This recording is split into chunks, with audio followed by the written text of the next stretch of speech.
ஆதியாகமம் 28ஆம் அதிகாரம் 15ஆம் வசனம். நான் உன்னோடே இருந்து. கிறிஸ்துவுக்குள் அன்பானவர்களே, ஆபிரகாம், யாக்கோபு, மோசே, யோசுவா போன்ற தேவ மனிதர்கள் தாங்கள் அறிந்திராத புதிய ஒரு வாழ்க்கை சூழலுக்கு சென்றார்கள். அடுத்து என்ன நிகழும் என்பதை அவர்கள் அறிந்திருக்கவில்லை. ஆனால் அவர்களுக்கு அறிவிக்கப்பட்ட ஒரே செய்தி, நான் உன்னோடு இருப்பேன் என்பதே.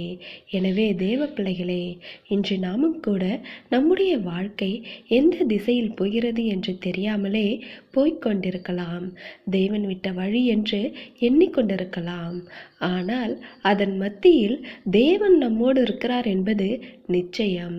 எனவே நாம் போகும் பாதையை நினைத்து கவலைப்பட தேவையில்லை. அதனை உணர்ந்தவர்களாய் தேவன் ஒருவரை மாத்திரம் விசுவாசித்து அவருக்காக வாழ்வோம். அப்பொழுது அவருடைய நாமம் மகிமைப்படும், தேவ சித்தம் நிறைவேறும். தேவனுடைய கிருபையும் இரக்கமும் உங்கள் அனைவரோடும் இருப்பதாக. ஆமேன்.